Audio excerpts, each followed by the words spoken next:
हम सभी लालची राजा मिदास की कहानी जानते हैं।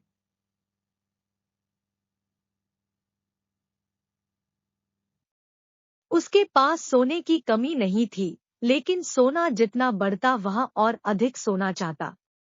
उसने सोने को खजाने में जमकर लिया था और हर रोज उसे गिना करता था।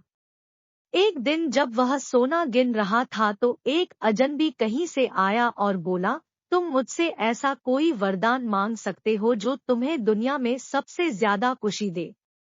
राजा खुश हुआ और उसने कहा, मैं चाहता हूँ कि जिस चीज को छूऊं वह सोना बन जाए।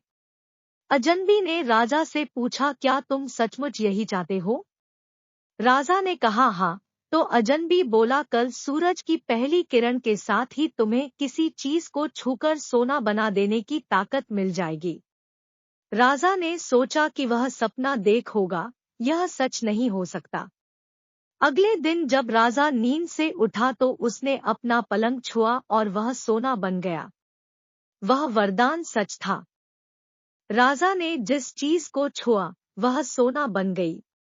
उन्होंने खिड़की के बाहर देखा और अपनी नन्ही बच्ची को खेलते पाया।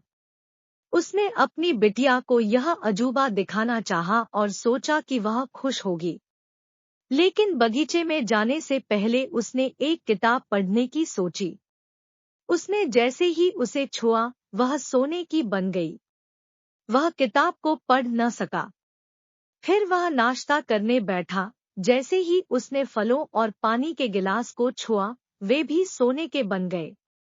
उसकी भूख बढ़ने लगी और वह खुद से बोला, मैं सोने को खा और पी नहीं सकता। ठीक उसी समय उसकी बेटी दौड़ती हुई वहां आई और उसने उसे बाहों में भर लिया। वह सोने की मूर्ति बन गई। अब राजा के चेहरे से खुशी गायब हो गई। राजा सर पकड़कर रोने लगा।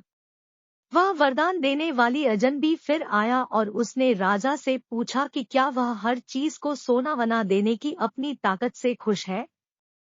राजा ने बताया कि वह दुनिया के सबसे दुखी इंसान है। राजा ने उसे सारी बात बताई। अजनबी ने पूछा, अब तुम क्या पसंद करोगे, अपना भोजन और प्यारी बिटिया या सोने के ढेर और बिटिया की सोने की मूर्ति? राजा ने गिड़गिड़ाकर माफी मांगी और कहा, मैं अपना सारा सोना छोड़ दूंगा, मेहरबानी करके मेरी बेटी मुझे लौटा दो क्योंकि उसके बिना मेरी हर चीज मूल्यहीन हो गई है। अजनबी ने राजा से कहा, तुम पहले से बुद्धिमान हो गए हो, और उसने अपने वरदान को वापस ले लिया। राजा को अपनी बेटी वापस फिर से मिल गई और उसे एक ऐसी सीख मिली जिसे वह जिंदगी भर नहीं भुला सका।